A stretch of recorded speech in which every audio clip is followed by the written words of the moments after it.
और इधर असम कैबिनेट ने मुस्लिम मैरिज डिवोर्स रजिस्ट्रेशन बिल को मंजूरी दे दी है, जिसका सीधा मतलब यह है कि मुसलमानों को भी शादी का रजिस्ट्रेशन करना होगा।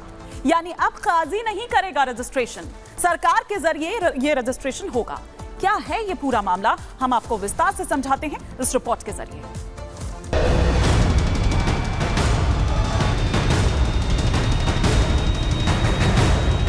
जब सरकार राजी तो क्या करेगा काजी? मुस्लिम विवाह होते थे उनको काजी रजिस्टर करते थे, आज से ये सरकार में रजिस्टर होगा। रूठा हो या राजी, हाथ मलेगा काजी। हेमंत बिस्वा शर्मा पगला गए हैं। हेमंता का एक्शन, काजी की छुट्टी। असम की हेमंता सरकार ने बड़ा कदम उठाया है। असम में मुसलमानों के निकाह और तलाक को लेकर जल्द ही बहुत कुछ बदलने वाला है। असम की हेमंता सरकार फुल एक्शन मोड में है। असम की हेमंत बिस्वा शर्मा सरकार गुरुवार को विधानसभा में मुस्लिम marriage and divorce registration bill 2024 पेश कर दिया। इससे पहले बुधवार को ही असम कैबिनेट इस बिल को मंजूरी दे चुकी है। इस बिल से दो चीजें प्रमुख तौर पर बदलेंगी।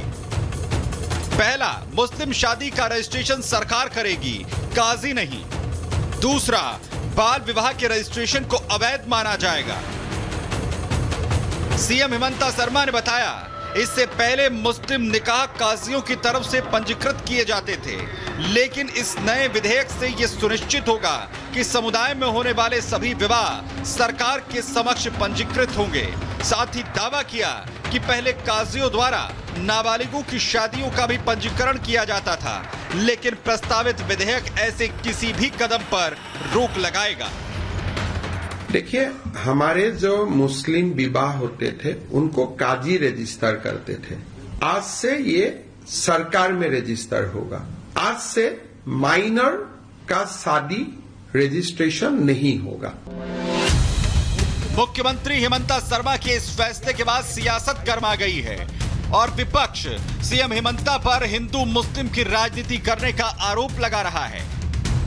अगर ऐसा है तो सबके लिए होना चाहिए, लेकिन पिक एंड चूज के आधार पर के नहीं होना चाहिए कि एक विशेष कम्युनिटी के लिए कानून लागू हो रहा है। देखिए, काजी जो काम कर सकता है ये मजिस्ट्रेट नहीं कर पाए, क्योंकि धर्मीय जो काम काज वो काजी कर सकता है।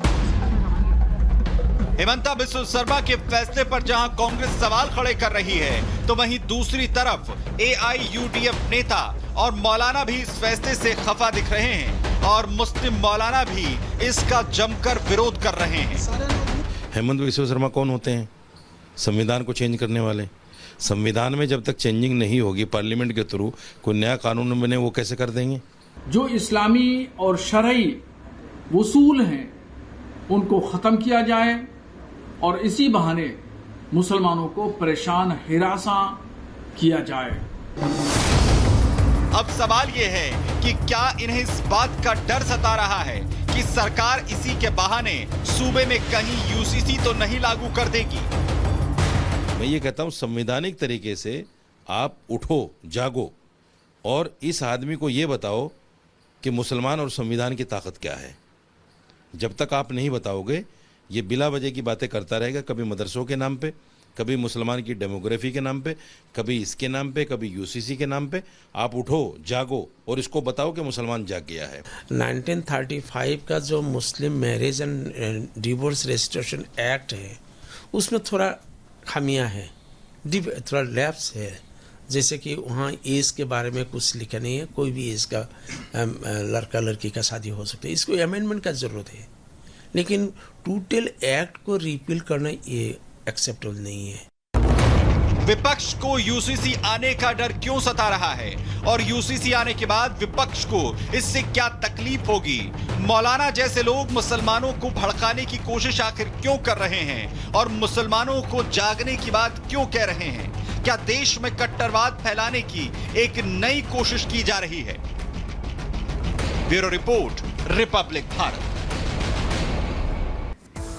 और इसी बीच अगली बड़ी खबर उत्तर प्रदेश के मुरादाबाद से, जहां पर योगी सरकार का एक बड़ा एक्शन देखने को मिला है। 3 मदद को वसूल किया जा चुका है। ये बड़ी जानकारी आपको दे रहे हैं। यूपी के मुरादाबाद में योगी सरकार का बड़ा एक्शन, 3 मदरसों को सील किया जा चुका है। रेप के आरोपी के 3 मदरसों को सील किया गया है, ये बड़ी जानकारी मिल रही है। रेप का आरोपी जिसके 3 मदरसों को सील किया गया है। यूपी सरकार ने बड़ा एक्शन लिया है और यहाँ पर आप देखिए किस कदर सीलबंदी यहाँ पर होती है, कैसे पूरी टीम पहुँचती है, पुलिस प्रशासनिक टीम यहाँ पर मौजूद आपको दिख रही है इन तस्वीरों में। और 1 नहीं 2 नहीं बल्कि 3 मदरसों को सील किया जाता है। ये मदरसे उस व्यक्ति के थे जिसने रेप किया था, जो रेप का आरोपी है। महिला अपराध पर 0 टॉलरेंस है उत्तर प्रदेश में और उसी के तहत योगी सरकार की तरफ से बड़ा और कड़ा कदम उठाया गया है। यहाँ पर अपराधियों को और उनकी आपराधिक गतिविधियों को बर्दाश्त नहीं किया जाए।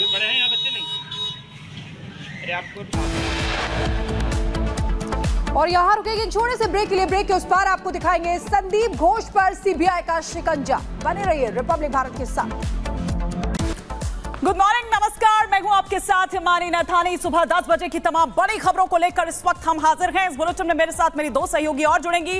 प्रियंका शर्मा मेरे साथ होंगी, शिखा शर्मा मेरे साथ होंगी। लेकिन आपको बता दूं कि सबसे पहले हम बात करेंगे कोलकाता रेप और मर्डर कांड की, जिस पर सीबीआई जांच लगातार जारी है। और बात अगर करें हम यहां पर संदीप घोष की, पूर्व प्रिंसिपल की, तो संदीप घोष से सीबीआई की पूछताछ लगातार जारी है। आज 9वां दिन है और अब तक 100 घंटे की पूछताछ हो चुकी है।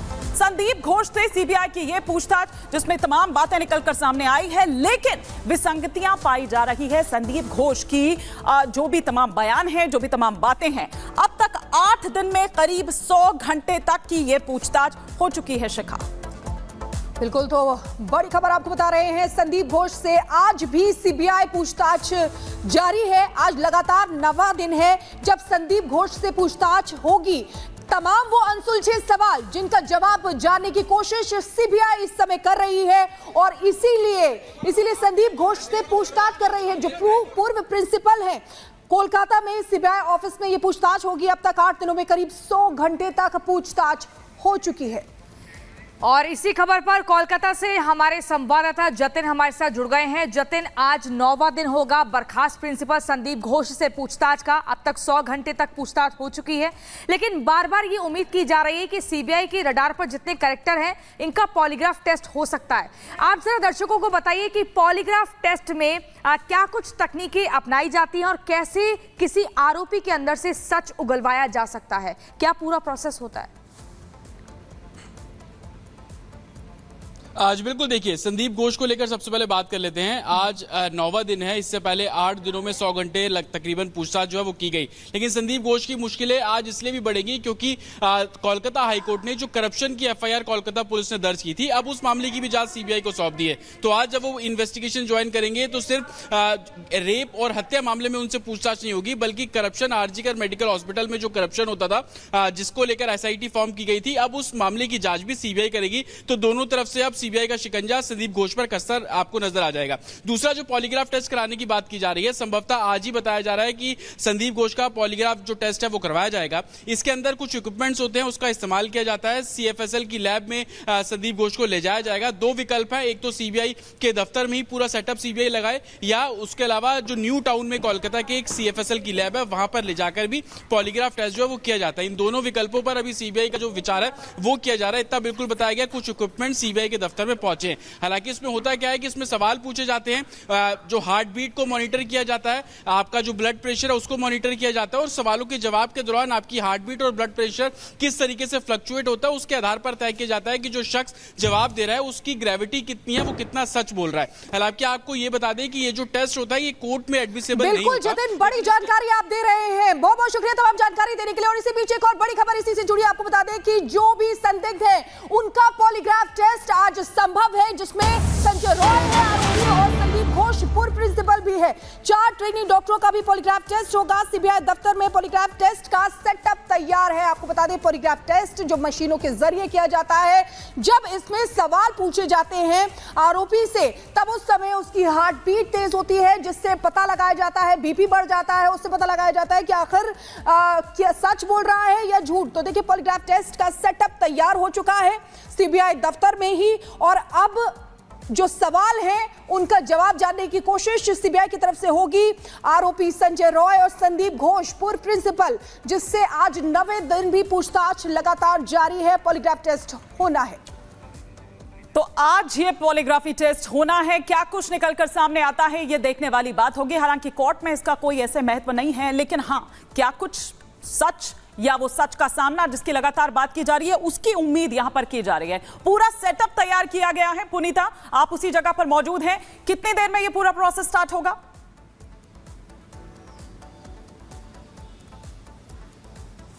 बिल्कुल, देखिए सूत्रों के हवाले से जानकारी आपको बता दें कि देखिए लगातार जिस तरीके से पहले मांग की गई थी परमिशन, इसके बाद दे दी गई यानी कि पॉलीग्राफी टेस्ट की, और सेटअप जो है उसकी तैयारी भी शुरू हो चुकी है सीबीआई दफ्तर में।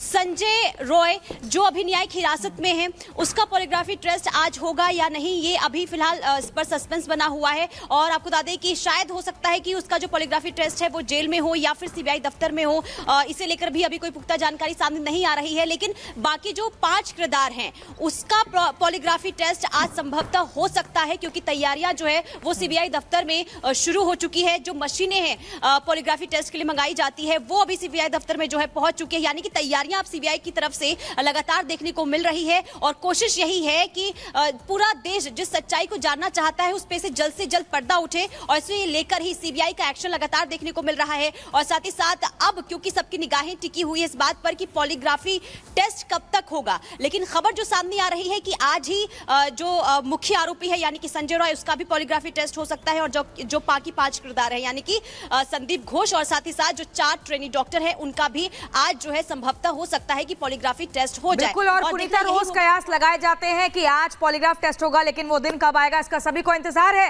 लेकिन इसी बीच अपने दर्शकों को बता दें, न्याय के रण में सीबीआई एक्शन में है, लेकिन आरजीकर अस्पताल, कोलकाता का आरजीकर अस्पताल जो करप्शन को लेकर अब जांच के घेरे में आ चुका है, यहां पर करप्शन की जांच होगी। करप्शन मामले पर आज सीबीआई दर्ज करेगी केस। कलकत्ता हाईकोर्ट ने सीबीआई को सौंपी है जांच। कोलकाता पुलिस की एसआईटी अपनी रिपोर्ट आज सीबीआई को सौंपेगी। ये बड़ी खबर आपको बता रहे हैं, आरजीकर अस्पताल में करप्शन की भी जांच होगी। भ्रष्टाचार को लेकर भी इस अस्पताल पर आरोप लग रहे हैं। करप्शन मामले पर आज सीबीआई अपना केस दर्ज करेगी, उसके बाद वो जांच का सिलसिला आगे बढ़ेगा। कलकत्ता हाईकोर्ट ने सीबीआई को ये जांच सौंपी है, जिसके बाद सीबीआई एक कदम और आगे बढ़ते हुए इस अस्पताल के भीतर क्या कुछ करप्शन हुआ उसको लेकर जांच करेगी। बिल्कुल, अनामिका काली हमारे साथ जुड़ गई हैं सीधे कोलकाता से, उनके पास जाएंगे। अनामिका, देखिए किस तरीके से पूर्व डेप्यूटी सुपरिटेंडेंट जिन्होंने कई बड़े खुलासे किए थे भ्रष्टाचार को लेकर, और अब सीबीआई आज केस दर्ज करने वाली है, भ्रष्टाचार को लेकर भी जांच होगी आरजीकर अस्पताल को लेकर, क्या जानकारी?